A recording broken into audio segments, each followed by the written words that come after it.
when I'm consuming something that's lukewarm, yeah, it's just disgusting. Like I think of like Gatorade. Like you drink a lukewarm Gatorade, you're No like, one what? wants it. Lukewarm Lydia, how soda. about you? Yeah. Right, yeah, that exactly. sounds crazy. I was anticipating Laodicea. Yeah. And I was like, oh my gosh, here we are. And I'm at the round table.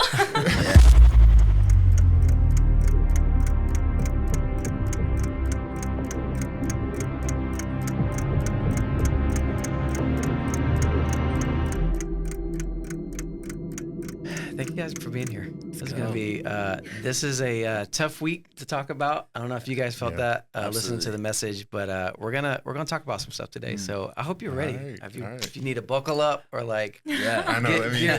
get ready. So I want to start with this. Good. I'm going to go straight to the scripture. This is the church in, how do we say this word? Laodicea. There you go. Oh, great. Laodicea. Yes. Laodicea. I was at Laodicea. Laodicea? Yeah, I was gonna say Laodicea. I think that works. I think Laodicea. that works. All right, so this is where we started. I know all the things you do, that you are neither hot nor cold. I wish you were one or the other, but since you are lukewarm, I will spit you out of my mouth. Ouch, right? Yeah, that's Straight So to it. just as we get started, I just want to know, what's been your experience with that scripture? Yeah, that's a great question, and I think we all fall trapped to living a life that's lukewarm in certain areas. I think we all can pinpoint different areas. As you're sitting there listening to the sermon, I think it was one of the things like you have to look inwardly before we judge outwardly, and it was constantly just looking at like your life and what areas of your life are you lukewarm in. I think we all can say that we have something, and it's like that doesn't even make the appetite of God. Cannot handle our lukewarmness. Wow. Like the appetite of it literally makes him sick. And that is like, you can read it on paper, but to actually comprehend that and acknowledge it, it can change everything. Yeah. It can change the way you approach your daily life in those lukewarm areas of your life. It doesn't even appease God and his appetite. Wow. It's that's a lot to swallow right there. Yeah, that's good. Yeah, I for me, it's like that self-reflection of like, like what Mike was saying, what areas where I'm lukewarm and areas where I need to correct and, do some reevaluating and even just in my thought process of when I'm consuming something that's lukewarm, it's just disgusting. Like when you're drinking, like I think of like Gatorade, like you drink a lukewarm Gatorade, you're like, one what? wants it. Yeah. Like, Yeah. So I can, That's good. Yeah. Lukewarm Lydia, how about soda. you? Yeah. Right. Yeah. That Exactly. sounds crazy. I think the first word that came to mind was avoidant. Ooh. Just because, like, I think facing my lukewarm, I face a lot of my sin very Wow. soberly. And so I think, like, one, it's just like, okay, my life has to be transformed because I can't stay this way. Wow. Yeah. Once I confront it, I'm left with the choice of, like, do I change or do I just stay in this state? Wow. And then I think also it goes deeper where it's like, I've broken the heart of the Father, and that breaks my heart. Wow. And so I think it's like, oh, okay, well, this is a really hard scripture to swallow. I was anticipating Laodicea. And I was like, oh my gosh, here we are. And I'm at the round table. Yeah, exactly. I'm glad you're here. Yeah. You said something interesting, the heart piece. And I don't know that I've ever put these two together. They're right next to each other. But in the scripture, right after the lukewarm part, he says, those that I love, I rebuke and discipline. So anytime I've thought about the lukewarm kind of idea in scripture, it's always been this like disgust. But then right after that, it's I'm correcting you because I love you. Yeah. And that was something I didn't necessarily put together before. So I just want to ask you guys, has there been a time in your life where you felt the loving rebuke or discipline from the Lord? I mean, what was that like? I know for me, there was a time where I felt like I was like self-reliant, like living. This is a couple years ago. I was living with my parents. This after I graduated college, bought my first car. So I was like feeling myself a little bit. I had a little Jetta. It wasn't anything crazy, but for me, it was like a Maserati. Yeah. So, customizing it and things like that. So I got so invested in like this materialistic thing and doing things to it. And I had it for maybe a year and a half, and I got into an accident. And I lost it. And I felt like that was a moment where God was like, you know what? let me take, not, I don't know if this is a bad way of, but I'm just going to say it. Yeah.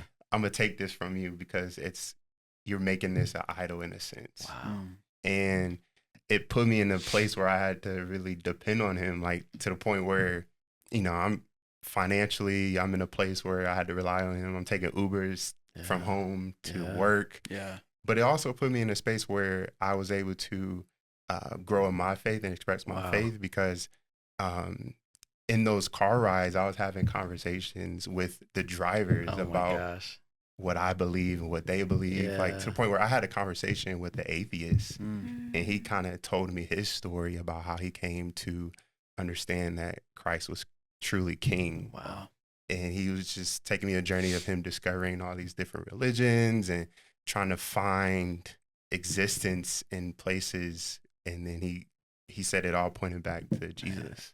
So I was like, wow, like so it really was a humbling experience that God took me through and just showed me like, no, this is why you need to rely on me. Yeah. And so I was like, I look back, I'm like, this is dope. But in that moment, I'm like, all right, this is tough. I'm struggling right now. What was the time frame? Like, if you could think back to that, like, obviously when you first lose the car, you're not thinking, oh, great, God is helping me be reliant on him. But what was the process? Like, was it a couple of weeks, a couple of months, a couple of years before you could look back and see, I need to be relying on him? I would say it was, I want to say a couple of weeks into that, because that's when I realized the conversations I was having. I'm like, you know what? I'm actually growing and being able to share my story and it's allowing me and making me make time for people to have conversations with people about faith and what their beliefs are, what my beliefs are. So that's when I started to realize, like, dang, this is more than just me losing my car. Gosh, that's so good. It's like God's trying to get me to step out and get me to grow in my faith and what I believe. That's good, man. That's good. That's awesome. All right, love and rebuke. What you guys got? Yeah. I'll go, because I think, in life and ministry for me, like being the love and rebuke really happened when I thought I was doing God's work and realizing that God was absent of the work. Oof. And it was, I've been in ministry for a long time, and it got to the point where, it's probably 6 years ago, maybe 7 years ago, where I was actually in a forward class, we call it, where I came from, we call it freedom. And I was in this class and just really like, God, I need you to do something in my life. And God was working in deep places. And it was like, God, I feel like the Lord just really said, like, hey, you've been doing ministry this long, but you've also been doing ministry without me this long. And I got so self-reliant in my abilities and what I could do as a communicator. And I knew I could do the certain things. I knew I could go up there and communicate with vision, communicate with passion, and preach the gospel, and yet walk off the stage and kind of applaud myself. And it got to a point where it was pride and arrogance, and then knowing that I could do it and still see results. And it was like, I got to the point where it was like, I've been doing this without Jesus. And I remember being broken to the point of like complete brokenness before God. And God was like, you did it without me. And I remember that prayer. I remember that moment. I remember being on my knees, just crying. I remember just telling the Lord, like, I don't ever want to do this again. I don't ever want to do it without you. Wow. I don't ever want to take a step in ministry without you. And if I do, just take me out of it. Wow. And it was that day, that moment, that time with the Lord, where it was like, you can't keep doing this. And from there, that rebuke that God had, that loving rebuke, because he didn't correct me and cripple me. He corrected me to change my path. And I really believe that, like, the correction from God is not to cripple you, man. It's to call you forward. And that's what he did for me. And since then, to see the hand of God in like what I thought was significant had no significance in where God has now. And it's all because of surrendering, like, this idea that you could do anything without him. Wow. And reality is you can't. Yeah. You can do a lot without him. Yeah. There's successful people all over the world doing a lot without him, but can you do something of significance? Wow. And that's even what we talked about this week. It's like, you can do it, but is there significance attached to it? And now to walk in the significant side of it with him, it's a beautiful thing, man. It's a beautiful thing. Yeah. I can relate to that a little bit. Just coming, spent so much time in worship departments. And it's so easy to show up on a platform and sing the song and at the part of the song when to ask them to respond and to lift their hand. I mean, it just becomes so automatic that you can do it for months and not even realize it. Man, I sung songs today, but did I worship? First of all, did I even worship? Yeah. And then the second part, did I lead worship? Yeah. And it's shocking how easy it is. You really have to focus on it. And we see it all over the world and the news, and you see all these other people in ministry that are having these stories that shouldn't be their story. Yeah. But it's because we get to a place where I can do it without them. And we don't want to admit that. Right. You don't admit that you're doing it without them because, of course, you're doing God's work and you're doing these godly things, and everyone else is seeing the fruit of it. But the whole time in your mind and in the back of your head, I'm doing this without them, and I can do it without them. Yeah. That's the scary part. That is scary. That you can do it without them, and reality is you can't do anything with insignificance without them. Yeah, so good. Right. And so that was the missing piece for me 7 years ago, and man, it's cool. It's good. really cool. Lee, how about you? Loving rebuke? Literally, my mind is like, oh my God, which one? Which one? I think that's a good sign. I think that's a healthy sign. That is. I think like there was a time where, without even realizing it, the Lord revealed to me. I mean, this was a more of a recent thing. Maybe at the beginning of this year, where I realized like, oh, I was really partnering with Jezebel, like for a time without even realizing it. Wow. And I was in the context of ministry at like a prior church. And I think that just like broke me, because it's like, oh, like, because it's not even just actions, but it's just like my thoughts too. Like, even if it seems like I'm living a holy life outside, like, can I be trustworthy with the thought of a person in my mind? And like, do I really capture all the thoughts and submit it to the feet of Jesus? And it's like, I want to have such a pure heart where the meditations of my heart and my mind please you, Lord. And like, he met me in an intense way, honestly. Like, I think, and I can only say this for my context because I specifically had these conversations and realizations with the Lord. So I don't want to like give the impression that the punishment or like illness comes with punishment. But That's I personal. think, yeah. But I saw the physical manifestations of like this spiritual condition that I was in. Wow. And it was really painful, like incredibly painful. But I think I look back and it's like I see the mercy and the grace of God over my life. Because if he didn't bring me through that, like I wouldn't have gone through the sanctification that he was bringing me towards. And that's truly like his grace. And I really see how like, oh, the inclinations of the Father's heart is really mercy. Because I should have been like, he should have struck me down, but he didn't, because Jesus lives. The grace. His blood covers me. Absolutely. Yeah. Absolutely. Wow. Yeah. That was it. That's awesome. Thanks for sharing that. Thanks for being vulnerable. Thank you. That's Thanks, awesome. guys. Wow. For holding space. There's a scripture that Pastor Dennis read from Hosea that, again, it's one of the, I just love the word, because I've read this hundreds of times maybe, but in that context, it just really, God spoke to me in it. And this is Hosea 13:6. When I fed them, they were satisfied. When they were satisfied, they became proud. Then they forgot me. Yeah. Yeah. Yeah. It's real. Man. So I know this has been true of me, but I just want to ask you guys, like, has there ever been a time in your life where life has been so good that you sort of forgot God? That's That's good. I'll go. I'll just give you some time. I didn't realize this until probably last year, but anytime, and I've been in ministry for a long time, years. Anytime I would go on vacation, I would vacation away from spending time with the Lord. Yeah. Which is, when I think about it now, it's just crazy. But I think my pursuit of God and my vocation had become so intertwined that when I left work, I left the spiritual pursuit as well. Wow. Because they were so intertwined. So I realized that about a year or so ago. And now, since I've been able to do vacations and stuff like that, I take that discipline with me. That I don't leave pursuit of the Lord just because I'm not clocking in, which doesn't make any sense, right? But that was me. Like, life is good. I'm on vacation. I'm on a beach somewhere. I'll get back to reading the word or praying when I get back to work.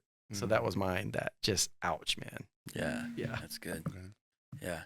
I think, looking at the journey that I've kind of been on with the Lord, getting saved and following the calling of God in my life, I think things were going so well. And I was like such on this roller coaster that was like constantly going up. And I was like in this deep, desire for God and love for God, and was involved and started doing a bunch of things. And it got to a point where like everything was so good. And like God had filled all these voids and all these areas that I was like, I can do anything. I'm good. I'm good. And then it got to the point where again you're walking off the trail because you're like, how did I? Wait. Everything was going great, and now I'm off trail, and I don't know how I got off trail. Yeah. But I want to get back on it, but I really don't even know how, because he fed me so well, and he took care of me, and he healed so many things of me. And it's like when you become rich, you don't the faith you need to pay the bills gone. Yeah. Like, right. And so that's kind of what it was for me. I feel like I was rich in spirit, that I didn't need him at certain areas of my life. Yeah. Because now I'm like, well, I have the wisdom now, or I have the scriptures to back it up. Yeah. So now it's like I can go to scripture and I can tell you wisdom. But it goes back to, but I really don't need Jesus right now.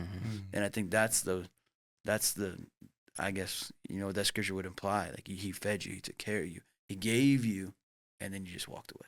In the world we live in, it's like success. We drive to this idea of success, and it goes back to the significance of success. Yeah, that's good, man. Wow. Yeah. I think for me, as a creative, I deal with that sometimes. Yeah. Creating things, and there's a moment where, and I feel like I still go through this sometime, and I have to check myself. And I know there's a moment I look back when I was really doing the custom shoes and creating things and coming up with these cool ideas. So I was kind of like in that rhythm. I'm like, okay, I'm flowing. I'm doing my thing.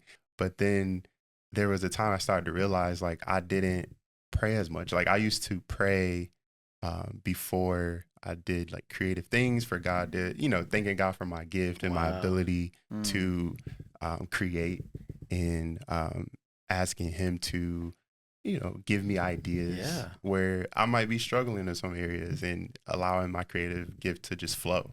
Wow. And there was there was times where I would do that consistently, but over time I started to kind of ease back on doing that. Wow. And I started to realize that I was struggling a little bit more to come up with things. It wasn't flowing. And then I started creating certain things, and it would be cool, and everybody thought it was really unique, the things that I was creating. But I kind of felt in the back of my head, like God told me, like, I didn't tell you to create this. This is not what I want you to use your gift for. Wow. And I was just like, dang. So there was a time where I just kind of stepped back. Like I was posting on Instagram and doing things like that. And I kind of had to take a step back and really spend time with God. And it was just a moment of me just checking myself. Wow. And I felt like to that too, I feel like I fell in the trap of comparison. Cause seeing what other people were doing, and I'm like, dang, I see what they do. I need to be putting more effort into this, that, and the third, and being producing more. And it was just like, you know what, that they're doing their thing, but it was as God was like, no, I want you here. Wow. Yeah. You're trying to see what they're doing. You're trying to be there.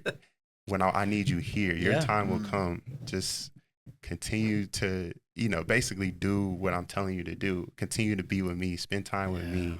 And in that season, I'm still growing from that, and I'm realizing the importance of spending time with God and allowing Him to give me the ideas and pour into my creative ability, and just looking for more ways to continue to serve Him using the gift that He gave me in the way that He wants me to. So, that's good, man. That's awesome. Good. Yeah, so good, so good.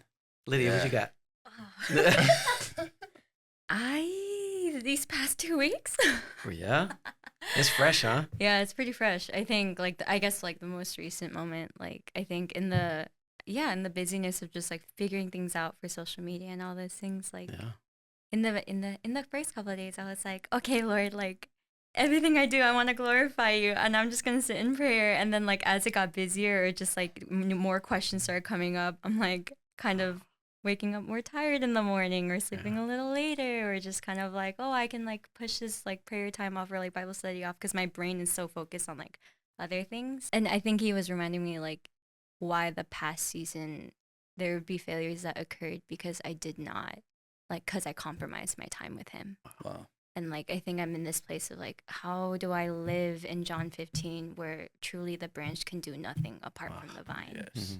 Yeah. And whether that be like 10 minutes of sitting in silence or just listening. And like even yesterday, like I was on a car at home and I was like, okay, maybe I should like listen to the Bible on audio, or just like what can I do? But then even in that, like I just felt this drawing of like, just sit and be with me. Yeah. In silence, like, yeah, just an invitation to just sit with him. And I'm like, okay, right. Because, like, this is a relationship, and I don't have to, like, do things. I can just be with you because you're a person, you're a being. So good. So yeah, good. and I'm like, okay, Yeah. we're coming back. Yeah. That's so good. I hope that answered the question. That's super good. Yeah. I mean, it sounds to me like all of us are feeling like it has to be focused on him. Yeah. No matter Yeah. what. Like Mhm. that's For the sure. real answer, right? Absolutely. Like that's how to avoid lukewarmness. Absolutely. If you're connected to him, if you're listening, if you're spending time, if you're engaged with what he's doing, then we're connected. Absolutely. And that's the answer, right? Oh Absolutely. yeah. I appreciate you guys being here and just sharing and being vulnerable. Yeah. It's really great just to hear your heart and what God's doing in your life. So Yeah. thanks. It's been great. Happy to be here. It's been awesome. You guys were so good. I didn't even get to two That's other it? questions. That's all we had to do. Yeah, I was gonna say. I thought we were gonna keep going. Oh, we're gonna be here for an hour. Yeah, Let's man. get it. That was fun. Here's the other question. Sure. Pastor said the number one thing that protects your heart from becoming lukewarm is what you do with your money. Ooh, no, I think I would have had it. That's tough, man. It is tough. That's tough. It's tough. Yeah. And then I was gonna end with the signs of lukewarmness: spiritual apathy, compromise, self-reliance. Pastor Dennis always says, "How you doing with that?" Yeah. Yeah. The money ones. Actually, when I would listen to this, or when I went to this week, it was like I didn't think you'd go money Yeah, same. with this sermon. Yeah. Like if I'm writing this Yeah. sermon, I'm not talking about money. I'm Right. talking about like how you live. Yeah. Yeah. But he went like the money route, and Yeah. I was kind of like thrown. I was like, what? And then I was like, okay. The concept. But I still struggled with it. I turned it Yeah. off, and I was like, Well, what's Yeah. crazy? Yeah. This is another one of the things. It's there. Like It's it. there. Oh yeah, it Yeah. definitely. Yeah. It literally it's- says because you're rich. Yeah. And like you don't need me. Yeah. Yeah. I'm like I've never seen that before. Yeah. It was definitely like as a sermon writer who writes all the time. Yeah. Like, bro, I was not going there, you know. Yeah. But then he did, and I was like, okay, that's awesome, you know, Yeah. because that is in the world's like what we look at the world. That's what we would look at. Absolutely. Like we're like, Yeah. I don't need God because I have Yeah. all of this, What do you and then all of us who don't have, we're all striving to have it. Yep. Mm-hmm. As if when we got there, we arrived at somewhere. Yeah. When you get there, you're like, actually, I arrived at nowhere because Yeah. I still want more. Yeah. And so it was really cool for him to like throw that out, or not throw it out, land on Yeah. that. So Yeah. pretty cool. I was doing a little bit more digging in during Word, Mhm. and it talked about how Laodicea, they were an area where, of course, they were wealthy. Yeah. They had a thriving, I think, tactile industry, Mhm. and they created this like eye ointment that it was like spread out through. Like, they were like It was sending Mary it. Kay before Mary Kay. Maybe I don't know. That's wild. Love It said like eye Love it. salve. Yeah. Yeah. So Yeah. they were creating that, and it was being distributed to different parts of areas. I don't know. But apparently in like, I think it said 60 AD, there was an earthquake that happened. And because they were so wealthy, they denied help from like outside people. And I thought that was interesting because when you think of the wealthy, they don't really, when I think of wealthy, it's like they're to themselves. Yeah. The 1% only cares about the 1%, which people say. And then like, they don't want to, they don't care to, some wealthy people don't care to ask for help. They feel like they Yeah. don't need it because they're They like, need it. Yeah. I already have what I need. Yeah, So yeah. I thought that was Man, interesting. Man. Which isolates you too. Yeah. Wow. And yeah, it was a lot of digging I was doing. Man, with the history lesson. Like even like Love the it. lukewarmness, like apparently there was like, it made the analogy that was written in the letter made sense because their water source was from a hot spring. No. And so that hot spring provided the city with lukewarm water. Like they couldn't, it was, yeah. I was like, Gosh, man. like God, Let's that was go. intentional for That's- him to he's say that. Like someone that's not, pinpoint exactly.